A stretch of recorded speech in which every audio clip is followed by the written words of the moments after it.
نبينا وشفيعنا وحبيبنا ومولانا محمدا عبده الكامل ورسوله المرتضى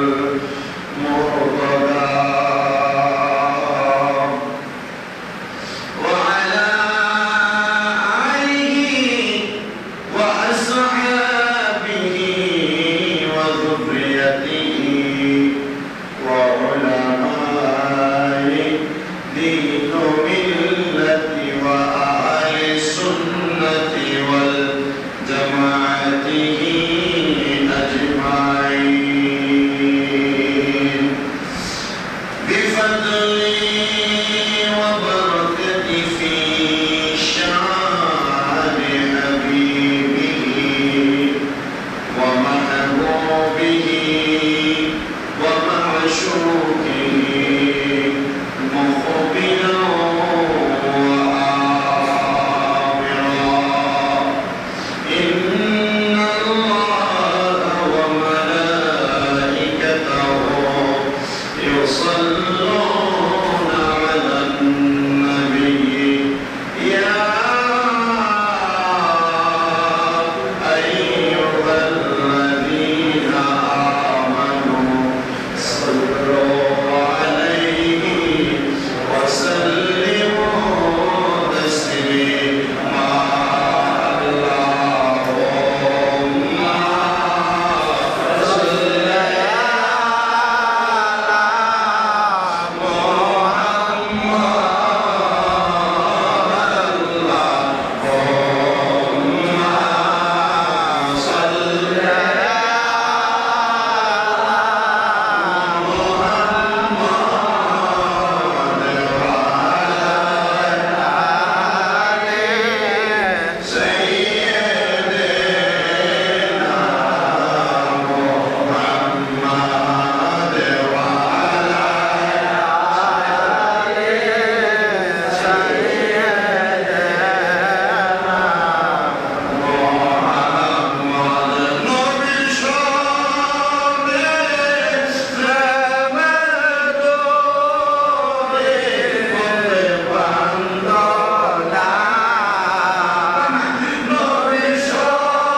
আল্লাহ তাআলা মেহমান হয়ে যাবে। কারণ আমার আল্লাহ তাআলা ঘোষণা করেছেন, ও আমার বান্দার দলেরা, কুরবানি মানে 10 জিলহজ থেকে 11 এবং 12 জিলহজ, এই 3 দিন হলো আমার আল্লাহ তাআলার পক্ষ থেকে বান্দার জন্য জিয়াফতের দিন। এই দিনের মধ্যে আল্লাহ তাআলা যত বান্দা রয়েছে, ওই বান্দাগুলা আমার আল্লাহ তাআলা এমন ভাবে মেহমান হয়ে যায়, আল্লাহ তাআলা ওই বান্দাকে কোনো না কোনোভাবে আল্লাহ তাআলার রাস্তায় কোরবানি করা পশুটার কোরবানি করা পানিটার গোশত তার মুখের মধ্যে বিসমিল্লাহ বলে একবার আহার করান। বলেন সুবহানাল্লাহ। মহান আল্লাহ জাল্লা শানুহু আমাদের সবাইকে আজকে পবিত্র ঈদুল আযহার নামাজে উপস্থিত হওয়ার এবং যারা কোরবানি করবে যারা করবে না, আল্লাহ তাআলা সবাইকে আল্লাহর মেহমান হিসেবে কবুল করেছেন। আলহামদুলিল্লাহ।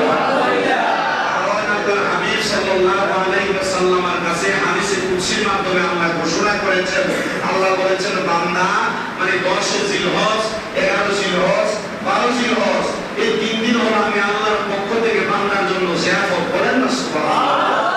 আল্লাহ বান্দার জন্য জিয়াফত কেন? যদিও কোনো বস্তু হয় আপনার প্রেসারটা বাড়ে, তবে হ্যাঁ আল্লাহর পক্ষ থেকে জিয়াফত হওয়ার কারণে আপনি বিসমিল্লাহ বলে এক টুকরো খাওয়া লাগবে। কেন? কারণ এটা আল্লাহর পক্ষ থেকে জিয়াফত হওয়ার কারণে বান্দা এটা যখন মুখে দেয়, এটা বান্দার জন্য তামার বরকত হয়ে যায়। আল্লাহ বলে এটার কারণে বান্দার শরীরের অনেক রোগ বা মুসিবত মাফ করে দেয়। জুড়ে পড়ি সুবহানাল্লাহ। আল্লাহ তাআলা যেন আমাদের সবাইকে কবুল করে মঞ্জুর করে পড়েন আমিন। ঈদের দিন সকালবেলা অনেকে বাড়ি ঘরের মধ্যে কান্নার রোল, অনেকের মা নাই, অনেকের বাবা নাই। আল্লাহ তাআলা যেন প্রত্যেকটা মানুষ যাদের মা বাবা কবরে আজকে ঈদুল আযহার উসিলায় প্রত্যেকটা মানুষের মা বাবার কবর জান্নাতের বাগান বানিয়ে দেয়। করেন আল্লাহুম্মা আমিন। উপস্থিত হাজিরিন, আমরা আজকে ঈদুল আযহা উপলক্ষে আজকে এই জামাতের মধ্যে উপস্থিত হয়েছি। আসলে শরীয়তের মাসালা হলো, যদি কোনো বৃষ্টি বর্ষণ না থাকে, কোন আবহাওয়া অনুকূলতা যদি না থাকে, প্রতিকূলতা যদি না থাকে, তাহলে ঈদের জামাতটা বাইরে করা উত্তম। কোথায় করা উত্তম? আকাশের নিচে করা উত্তম। ইনশাআল্লাহুল আজিজ আস্তে আস্তে করে আপনারাও চেষ্টা করবেন যেন খোলা আকাশের নিচে এমন একটা ব্যবস্থা হয়। আল্লাহ তাআলা প্রত্যেককে যেন কবুল করে বলেন আমিন। কারণ শরীয়তের মাসালা খণ্ডন করার মতো আমাদের মতো হুজুর বলেন আর বড় বড় আর মুফতি সাহেব বলেন তারও কোনো ক্ষমতা নাই। এই জন্য শরীয়তের মাসালা মানবেন। আল্লাহ তাআলা যেন আল্লাহ রাসূল সাল্লাল্লাহু আলাইহি ওয়াসাল্লাম কুরবানির ঈদ মানে ঈদুল আযহা যখন হইতো, তখন রাসূল সাল্লাল্লাহু আলাইহি ওয়াসাল্লাম যত তাড়াতাড়ি সম্ভব ঈদুল আযহার নামাজ পড়ে কুরবানি করে ফেলতেন।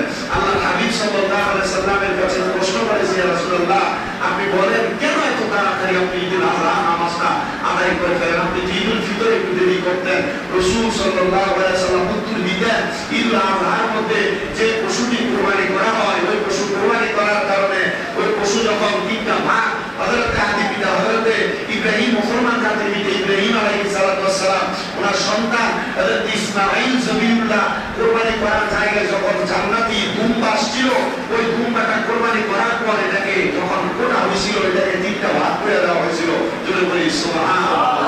ওই 3টা ভাগ কইরা হযরত ইব্রাহিম আলাইহিস সালাতু ওয়াস সালাম নিজের মাঝে এর আত্মীয় স্বজন যারা ছিলেন, প্রতিবেশী যারা ছিলেন, এক কথায় ইব্রাহিম আলাইহিস সালাতু ওয়াস সালাম কিন্তু ওনার সন্তান হযরত ইসমাঈল আলাইহিস সালাতু ওয়াস সালামকে একটা দাওয়াতের কথা বলে উনি নিয়ে আসছিলেন হযরত হাজরার কাছ থেকে। হযরত হাজরা যদি প্রশ্ন করে, ও নবী, আপনি যে গিয়েছিলেন দাওয়াতে, আসার সময় দাওয়াত থেকে আমি স্ত্রীর জন্য কি এনেছেন? কারণ এটা তো সুন্নাত, সুন্নাত, সুন্নাত, আপনি কি এনেছেন? এজন্য আল্লাহ তাআলার হাবিবকে আল্লাহ তাআলা একটা সুন্দর ব্যবস্থা করে দিয়েছেন।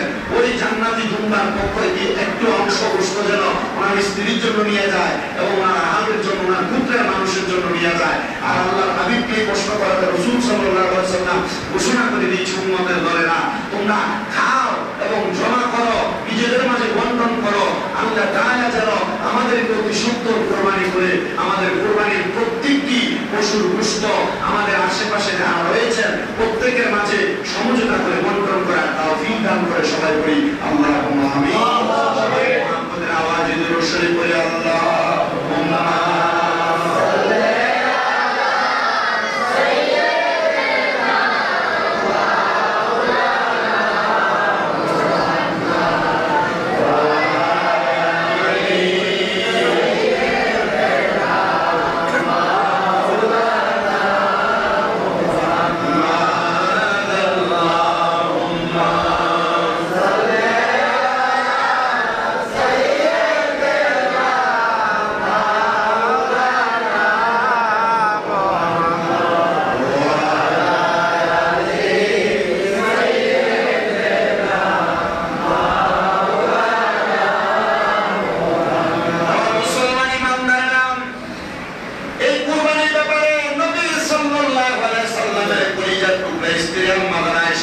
আয়েশা রাদিয়াল্লাহু তাআলা আনহা বলেন, উনি ঘোষণা করতেছে, মা আমিল ইবনু আদম মিন আমালি ইয়াওমান নাহরি, আল্লাহ তাআলার বান্দা যারা আদম সন্তান, ইয়াউমুন নহর কুরবানির দিনে ওই বান্দারা আল্লাহ তাআলার কাছে এর চাইতে বড় বড় আমল করে না, যে আমলটার নাম হলো কুরবানি।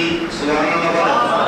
আল্লাহ তাআলার কাছে সবচেয়ে বড় আমল আজকের দিনে হলো আল্লাহর রাস্তায় কুরবানি করা।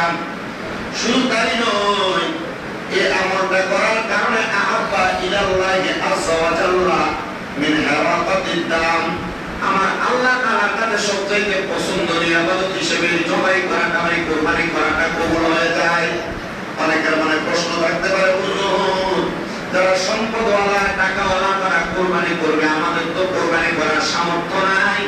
আল্লাহর হাবিব ঘোষণা করেছে, তোমরা যদিও কুরবানি না করো, মানে তোমার সামর্থ্য নাই, চিন্তা করবে না, আমি রাসূল সাল্লাল্লাহু আলাইহি ওয়াসাল্লাম নবীজি তোমাদের জন্য কুরবানির সওয়াব আরো আগে লিপিবদ্ধ করে দিয়েছি। বলেন সুবহানাল্লাহ। প্রত্যেকটি গরিব মানুষ যারা কুরবানি করতে পারে না, টেনশনের কোনো কারণ নাই, আল্লাহর হাবিব বলেছে তোমাদের পক্ষ থেকে একটি কুরবানি আমি রাসূল করে দিয়েছি। বলেন সুবহানাল্লাহ। আপনারা যারা কুরবানি দিবেন, আপনাদের যে পশু রয়েছে কুরবানির জবাই করার দেওয়ার উত্তর রয়েছে, আল্লাহর হাবিব এটার ব্যাপারে কি বলেন শুনেন, ওয়া আন্নাহু লা ইয়াতি ইয়াউমাল কিয়ামাতি বিকুরুনিহা ওয়া আযলাফিহা ওয়া আশআরিহা, নবীজি বলেন কিয়ামতের দিন আল্লাহ তাআলার কাছে কুরবানির পশুকে তার শিং, খুর, পশম সহ উপস্থিত করবেন। ইয়া রাসূলুল্লাহ, কেন? নবীজি সাল্লাল্লাহু আলাইহি সাল্লাম ঘোষণা করেছেন, হাদিসের ব্যাখ্যা করেছেন হাদিসের ব্যাখ্যাকারীরা, যখন কুরবানির পশুর শিং, খুর লাগানো অবস্থায় পশম সহ এটা উঠবে, তখন ওই বান্দাটা ফুলসেরা পানি দেওয়ার একটা মাধ্যম হয়ে যাবে তার কুরবানির পশু। জোরে করেন সুবহানাল্লাহ। ফুলসেরা যে ফুলসেরা বড় চিকন ছিল, ইয়া রাসূলুল্লাহ, ইয়া হাবিবাল্লাহ, এত চিকন ফুলসেরা আমরা আমাদের নিজের পা দ্বারা পানি দিব না। বলে হ্যাঁ, যদি তুমি কুরবানি দিয়ে থাকো তাহলে তোমার কুরবানির পশু পিঠে চড়ে তুমি পার হয়ে যাবে। সুবহানাল্লাহ পড়েন না? আল্লাহ তাআলা আদম সন্তানের দাম কত বাড়াইছেন, কত সম্মান বাড়াইছেন। এজন্য আল্লাহ তাআলার প্যারা হাবিব বলেছেন, ওয়া ইন্না দামা লা ইয়াকামু মিনাল্লাহি বিমাকানিন ক্বাবলা আন ইয়াকাআ বিল আরদি। আল্লাহ তাআলার প্যারা হাবিব ঘোষণা করে, কুরবানির রক্ত জমিনে পতিত হওয়ার পূর্বে আল্লাহর নিকট কুরবানি কবুল হয়ে যায়। ও আল্লাহর বান্দারা, ফাতিবু বিহা নাফসা, তাহলে তোমরা খুশি মনে কুরবানি করো। আর হুজুর খুশি মনে কুরবানি করব, অন্তরের ভিতরে আপনার যদিও কোন রকমের পেরেশানি থাকে, কোন মুসলমান ভাই মনে করেন আপনার নিজের ভাই, মনে করেন আপনার আত্মীয় স্বজন আশেপাশে বসবাস করে, তার সাথে যদি কোনো দ্বন্দ্ব থাকে, এই হাদিস শরীফের এই ছোট্ট একটা অংশ ফাতিবু বিহা নাফসা, এটা দিয়ে বলেছেন খুশি মনে কুরবানি করার মানে কি বলেছেন জানেন? হাদিসের ব্যাখ্যাকারী আল্লামা ইবনে হাজার আসকালানী রাহমাতুল্লাহ আলাইহি উনি ঘোষণা করতেছেন যে তোমার সাথে যদি তোমার পরিবারের আশেপাশের কারো দ্বন্দ্ব থাকে, তার সাথে দ্বন্দ্ব সমাধান করে অন্তর পরিষ্কার করে আল্লাহু আকবার বলে কুরবানি দাও, তোমার কুরবানির অংশ তার মাঝে দিয়ে দাও। সে যখন তৃপ্তি পরিমাণ তার বুকে ঠান্ডা হবে তোমার কুরবানির পশুর গোশত দ্বারা, আল্লাহ তাআলা তোমার কুরবানি সাথে সাথে কবুল করে নেবেন। কুরবানি কবুল হওয়ার তিনটা মাধ্যম। এক নাম্বার, কুরবানির গরু জবাই করার আগেই আল্লাহ তাআলা কুরবানি কবুল করে নেবেন যদি নিয়ত পরিষ্কার থাকে। দুই নাম্বার, কুরবানির গরু জবাই করে মানে রক্ত মাটিতে পড়া লাগে, জবাই করা থেকে রক্ত মাটিতে পড়তে যে সময় লাগে, এই সময় লাগে আল্লাহ কুরবানি কবুল করে। তিন নাম্বার, কুরবানি করার নিয়ত যদি খাস হয়, যদি আপনি ভ্রাতৃত্ব বন্ধন করে কুরবানি করেন, আল্লাহ তাআলা কবুল করে নাই। এজন্য সবার কাছে আপনার আপনি যে কুরবানি করছেন, আলহামদুলিল্লাহ, আপনার কুরবানি করার উদ্দেশ্য হচ্ছে আল্লাহকে খুশি করা, আল্লাহকে সন্তুষ্ট করা। তা আল্লাহকে সন্তুষ্ট করার জন্য কুরবানি দিয়া আপনার পাশে যখন, আপনার কাছে যখন একটা মানুষ আসবে কুরবানির গোশতের জন্য, আপনি দেওয়ার চেষ্টা করবেন। অথবা আপনার বাড়িতে যদিও না যায় বা মানুষ কম পান, আপনার এলাকায় গরিব থাকলে এদেরকে একটু বাড়িয়ে দেওয়ার চেষ্টা করবেন। কেন? কারণ আপনি দিয়েছেন আল্লাহ সন্তুষ্টির জন্য। মান আরাফা নাফসাহু ফাকাদ আরাফা রাব্বাহু। হ্যাঁ, আল্লাহ তাআলা প্রিয় হাবিব মুহাম্মদ মুস্তাফা সাল্লাল্লাহু আলাইহি ওয়াসাল্লাম নবীর মাধ্যমে ঘোষণা করে দিয়েছে, জগতের মানুষগুলোর কাছে জানিয়ে দিয়েছে, এই রূহ এবং অন্তর, এই কলব যেটা আছে, এটা থেকে যখন আপনি খাস নিয়তে ফ্রেশ ভাবে আপনি একটা মানুষের মাঝে আপনার কুরবানির প্রত্যেকটা জিনিস বন্টন করবেন, ওই মানুষ যখন তার অন্তর থেকে দোয়া করবে, দ্বিতীয় মাধ্যম হলো আল্লাহ তাআলা তার দোয়ার কারণে আপনার কুরবানি কবুল করবেন। সুবহানাল্লাহ, জোরে করবেন না? ইসমাঈল আলাইহিস সালাম ওনারা দুইজনের কাছ থেকে শুধু কুরবানি না, কুরবানি কিন্তু আমাদের আদি পিতা হযরত আদম ও সফিউল্লাহ ওনার দুই সন্তান হাবিল এবং কাবিল, এই দুই সন্তানের দুনিয়ার জমিনের মধ্যে বিবাহ নিয়ে দ্বন্দ্ব থেকে আল্লাহ তাআলা কুরবানি শুরু করেছেন। জোরে বলুন সুবহানাল্লাহ।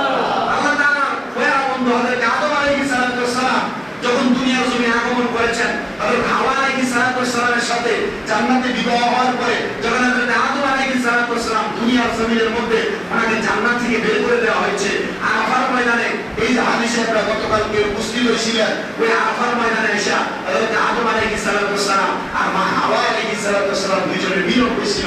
মিলন হওয়ার পর থেকে আল্লাহ তাআলা আদম আলাইহিস সালাম এবং মা হাওয়াকে দুনিয়াতে বিচরণ করে তাদের সংসার পরিচালনা করার কথা বলেছেন। আদম আলাইহিস সালাম হযরত মা হাওয়া আলাইহিস সালামের সাথে যখন সংসার করছেন, বসবাস করার জন্য এবং সন্তান বৃদ্ধির জন্য আল্লাহ তাআলা ওই সময় একটা হিকমত করে দিয়েছে। বর্তমান জামানায় মাঝে মাঝে জমজ বাচ্চা জন্ম হয় না, একসাথে 3 জন 4 জন 5 জন 7 জন জন্ম হয় না, হয় আল্লাহ তাআলা এটা কিন্তু এখন করেন নাই, হযরত আদম নবী থেকে করছেন। পৃথিবীর শুরুর লগ্নে যখন সন্তান জন্ম হইতো একসাথে একজন জন্ম হইতো না, আদম আলাইহিস সালামের স্ত্রী মা হাওয়ার গর্ভ থেকে একসাথে জোড়ায় জোড়ায় সন্তান জন্ম হইতো। কিভাবে জন্ম হইতো? জোড়ায় জোড়ায় সন্তান জন্ম হইতো। আবার দুইটা ছেলে একসাথে হইতো না, দুইটা মেয়ে একসাথে হইতো না। আদম আলাইহিস সালামের স্ত্রী হযরত মা হাওয়া আলাইহিস সালামের গর্ভ থেকে যে সন্তান আসতেন, সন্তান যেগুলো আসতেন এগুলোর ভিতরে একটা ছেলে আসতেন একটা মেয়ে আসতেন। একটা ছেলে একটা মেয়ে, একটা ছেলে একটা মেয়ে। আদম আলাইহিস সালামের যে সন্তান হযরত হাবিলের সঙ্গে দুনিয়াতে একটা মেয়ের জন্ম হয়েছিল এবং হযরত কাবিলের সাথে আরেকটা সন্তানের জন্ম হয়েছিল। ওনাদের জন্ম হওয়ার পরে হযরত হাবিলের সাথে যে বোনের জন্ম হয়েছিল, ওই বোনটা চেহারা রংটা ছিল একটু ফ্যাকাশে, মানে কালো। এই সুন্দর আর কালোর খেলা এখন না, আদম আলাইহিস সালামের সংযোগ থেকে। আর হযরত কাবিল ওনার যে বোন ছিল, ওনার বোনটা সৌন্দর্য ছিল একটু বেশি। যে বোনের সৌন্দর্য বেশি ছিল তার নাম ছিল হযরত আকীমা। মারহাবা বলেন।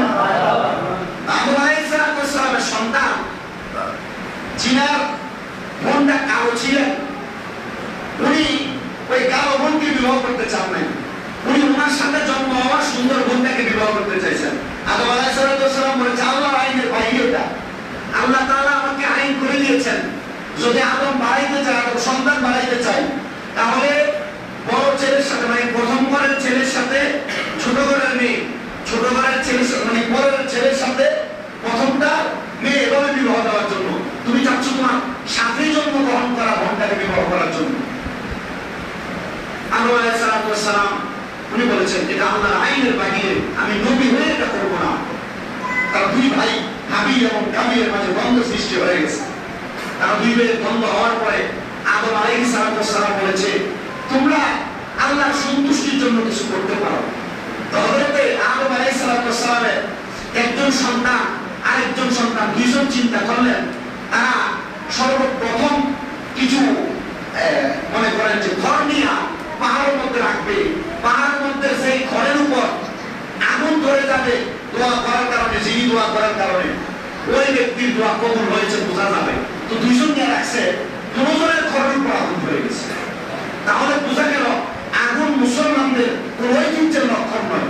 আদম আলাইহিস সালামের কাছে দরবেশের বেশে একজন আগন্তুক এসে খবর দিলেন, ও নবী পয়গম্বর, আদম আলাইহিস সালাম আপনি তাদেরকে আদেশ করেন আল্লাহর সন্তুষ্টির জন্য কুরবানি করার জন্য। সুবহানাল্লাহ। তারা দুই ভাই মিলে কুরবানি করেছেন, দুই ভাই মিলে কুরবানি করেছেন। কুরবানি করে ওনাদের কুরবানির দুইটা পশু দুইটা পাহাড়ের উপরে রেখে দিয়েছেন। আল্লাহ তাআলা এমন দুইজন বান্দাদেরকে কবুল করে নিয়েছেন, মানে যিনি আদম আলাইহিস সালাম যেভাবে নির্ধারণ করে দিয়েছিলেন, বড় বড় ছেলের সাথে মানে প্রথম ছেলের সাথে দ্বিতীয় মেয়ে আর দ্বিতীয় ছেলের সাথে প্রথম মেয়ে বিবাহ করাবেন। আল্লাহ তাআলা এমন ভাবে কবুল করে নিয়েছেন, দুই ভাইয়ের মধ্যে দ্বন্দ্ব হচ্ছে, দ্বন্দ্ব ফিতনা ফাসাদ হচ্ছে, এমন ভাই আল্লাহ তাআলা বড় ভাইয়ের মানে আদম আলাইহিস সালাম যেভাবে নিয়ম করেছিলেন এভাবেই কুরবানি কবুল করে আদম আলাইহিস সালামের বড় ছেলের কুরবানিটা আল্লাহ তাআলা কবুল করে ওনার এই গরুটাকে উপরের দিকে নিয়ে চলে গেছে। কুরবানি করার যে পশুটা এটাকে কোথায় নিয়ে গেছেন? উপরে নিয়ে গেছেন। কিন্তু ছোট যে ভাই ইমানদার আজিরা আমার এমন সুন্দর, আমি একে বিবাহ করবো। ওই সময় ভাই বোন বিবাহের যে আইন ওই সময় তৈরি হয় নাই, উনি বিবাহ করবে। কিন্তু এই সময় যারা এই ভাই গিয়া আদম আলাইহিস সালামের এক সন্তান আরেক সন্তানকে জায়গার মধ্যে জবাই করে দিছে, জায়গার মধ্যে জবাই করে দিছে। কিন্তু জবাই করার পরে আদম আলাইহিস সালামের পরিচয় কষ্ট গেছে। উনি ওই বাড়িকে মরুভূমির বাড়িকে একসাথে করে আলাদা করে আমার সন্তানকে দাফন করেছেন। আল্লাহর কাছে দোয়া করেছেন, আল্লাহ এই কুরবানির মাধ্যমে আপনি আমার ধৈর্য পরীক্ষা করেছেন। আল্লাহ এই কুরবানির মাধ্যমে আমি আদম আলাইহিস সালামকে আপনি পরীক্ষা করেছেন। আল্লাহ আমার এই সন্তান দুনিয়ার জমির ভিতরে এই যে রক্ত প্রবাহিত করলো, আল্লাহ এটার কারণে না জানি আমি আপনার কাছে আবদার করবো। আদম আলাইহিস সালাম উনি ঘোষণা করে দিয়ে বলে দিয়েছেন, আমি আল্লাহর কাছে যখন এই দোয়া করলাম, আল্লাহ তাআলার সাথে সাথে আমি আদম আলাইহিস সালামকে ওই মরুভূমির মধ্যে কেন জানি চক্কর দিয়ে ফেলে দিয়েছেন। আমার মাথা ঘুরে পড়ে যায় না, এমন বেহুশের মতো পড়ে গেছে। আমি আদম আলাইহিস সালাম পড়ে যাওয়ার পর আল্লাহ তাআলা আমি আদম আলাইহিস সালামের কাছে একটা খবর জানাই দিয়েছে, ও বন্ধু আদম আলাইহিস সালাম, আপনি টেনশন করবেন না, চিন্তা করবেন না। এই রক্ত প্রবাহিত হওয়াটা আমি এমন ভাবে নির্ধারণ করেছি যে দুনিয়াতে রক্তপাত আপনার সন্তানেরাই একভাবে করেছে, আবার আপনার সন্তানেরা আরেকভাবে করেছে। একটা রক্তপাতের মাধ্যমে আমি আল্লাহ তাআলা আপনার উম্মতদেরকে নাজাত দিব, আপনার আদম সন্তানদেরকে নাজাত দিব। আর একটা রক্তপাতের মাধ্যমে আমি আপনার আদম সন্তানদেরকে জাহান্নামের দিকে নিয়ে যাব। তখন আদম আলাইহিস সালাম মানুষের কাছে দাওয়াত দিচ্ছেন, আল্লাহর সন্তুষ্টির জন্য কোনো কিছু কোরবানি করলে আল্লাহ তাআলা এটার মাধ্যমে বান্দাকে নাজাত দেয়। আর আল্লাহর সন্তুষ্টি হোক আর না হোক, যদি কোনো মানুষকে আঘাত করে, মনে কষ্ট দেয় অথবা মেরে ফেলে, আল্লাহ তাআলা ওই ব্যক্তিকে এটার কারণে জাহান্নাম দেয়। আল্লাহ তাআলা আল্লাহর সন্তুষ্টির জন্য আল্লাহর রাস্তায় আমাদেরকে কোরবানি করার তৌফিক দেন। আমিন। রাসূল বলেন আমিন। শিক্ষা দিয়েছেন, আল্লাহ তাআলার কাছে দোয়া করবেন, আল্লাহ আমার এই কোরবানি যেন আদম আলাইহিস সালামের সন্তানদের প্রথম কোরবানির মতো হয়।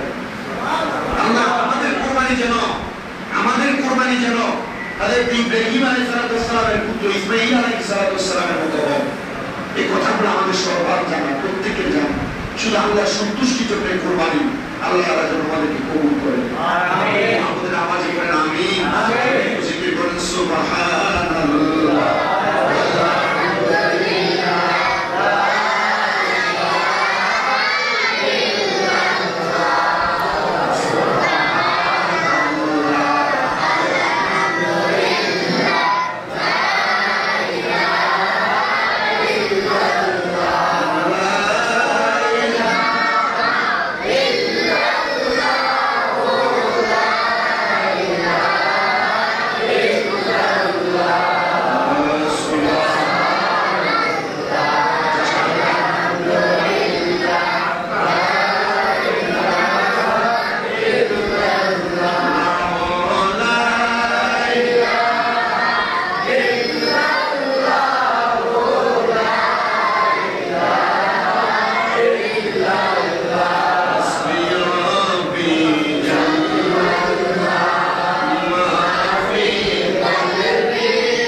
Bueno,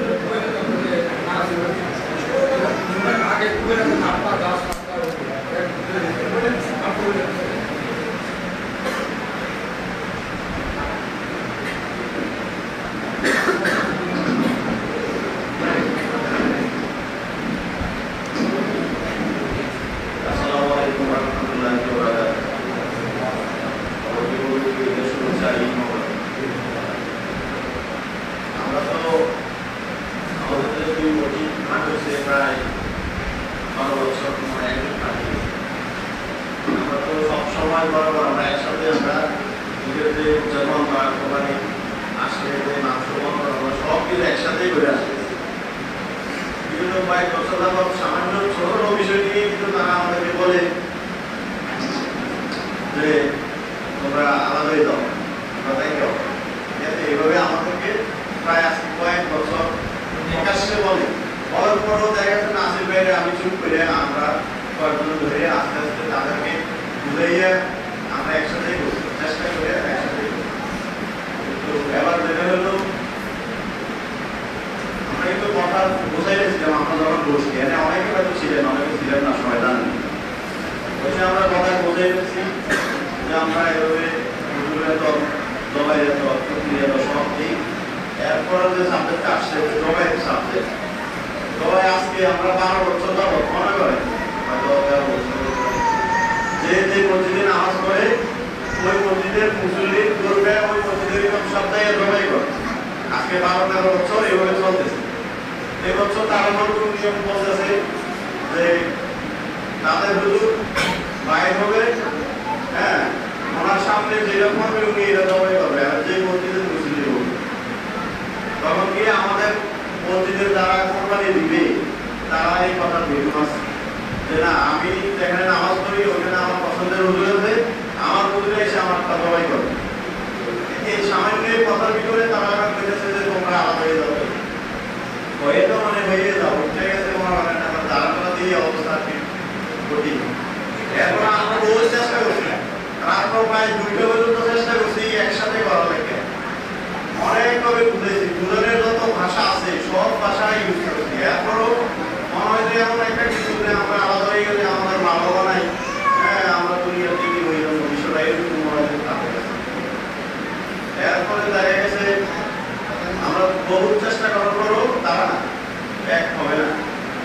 আমাদের সাংসদ না না উনিও এসে এখানে একটা মতামত দিচ্ছে, ঠিক আছে যেহেতু এত সমস্যা যে এবারও একটা কাজ করো, তারা যে মসজিদে নামাজ পড়ে ওই হুজুরকে তারটা জবাই করো, না হয় টাকাটা একসাথে তুললে সমান করে ভাগ করে নাও। ওনার কথাটা 10 সেকেন্ডের থেকে সবাই মানছে, 10 সেকেন্ড পরে 2টা লোক উঠতে করবে না মানি না, মানি না বলে এখন ওনার কথাটাও ঠিক হয়ে গেছে, উনি যেটা মূর্তি ওনারও কথাটাও তারা রাখে নাই। শেষ পর্যন্ত পরের দিন সকালবেলাও আমরা পারছি যে আসলে তারা রাখতেছে না। এরপরে আমাদেরকে এমন কথা বলতে বলা হয়েছে যে তোমাদেরকে আলাদা করে দেয়, তোমরা তো বেরিয়ে কেন, তোমরা নিচ থেকে যাইয়া আলাদাও না কেন, ওইখানে তো মধু বিষয় এমন কথা পর্যন্ত আমরা শুনছি। তো দেখেন এত কথা শোনার পরও আমরা আপনার বাড়িতে আমরা যাবো, আপনার ডাকে বাইর করবেন, আবার আমরা পাশের বাড়ির মানুষ বলবো কি মধু আছে তোমরা বেরিয়ে কেন, বিষয়টা তো এমন কিছু না। কারণ আমাদের সিদ্ধান্ত নিয়েছি আমাদের যারা কোরবানি দেয় তারাই সমাজের দিন রাত থেকে দেখতে না আমরা আমাদের এমন সিদ্ধান্ত যে আমাদের মসজিদের আমরা যারা মুসলিম আছি কোরবানি দেই অথবা মাংস নেই, আমরা আমাদের মাংসটা এখানে পাঠিয়ে দিব মসজিদের সামনে, এখানে আমরা ভাগ বন্টন করে আমরা আমাদের মুসলিমদেরকে দিয়ে দিব। এই তো যারা আমাদের কাঁটায় খাওয়া আছে বা আমাদেরকে চাঁদা দেয় আমাদের মুসলিম তারা এমন মনে করেন বলতে পারে আমরা 1 কেজি পেয়েছেন, বলতে পারে 1.5 কেজি পেয়েছেন, আর এটাতে আমরা যদি আলহামদুলিল্লাহ বলেন বলে ঠিক আছে আমরা আলহামদুলিল্লাহ, যদি কেউ আপত্তি করে বলে না আমি মসজিদে চাঁদা দিচ্ছি এক রোজাবত আমি কেন 1 কেজি পেয়েছেন, আপত্তি থাকলে আমাকে আসবেন আমরা চাঁদা বিলিয়ে দিব, আপনি মনে প্রশ্ন রাখেন, ঠিক আছে। আর আমরা কোরবানির বিষয়টা গরু জবাই হলো 200 টাকা, আর ছাগল হইলো 100 টাকা, আর টুপির সাথে যে মাংস বানাবে ওইখানে 150 টাকা দিব। আর এখানে কাজ করার জন্য আমরা কিছু সুযোগ দরকার যা আমাদেরকে সহযোগিতা করবে পরিবার হিসেবে নিঃস্বার্থভাবে এখানে কোনো মাংস কিন্তু পাইবে না, কিন্তু খরচ করার পরে তাকে একটু টাকা এখানে 2টা নাম আসলে তারপর থাকবে রিপোর্ট থাকবে, এখানে কেউ আছে থাকবে, আর আমরা কোরবানি দেওয়ার পরে কমপ্লিট লোক আমরা কিন্তু আইসা পাবো আমাদের মাংসটা শেষ করার পর। আর বাকি এখানে কেউ আছে থাকবে আচ্ছা হাবিব থাকবে বুঝতে পারবা, সামনে মূল বিষয়টা কি থাকবে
মুরব্বীরা সবাই থাকবেন, মুরব্বী যারা আছেন তারাও সবাই থাকবেন, সবাই দাওয়াত রইল।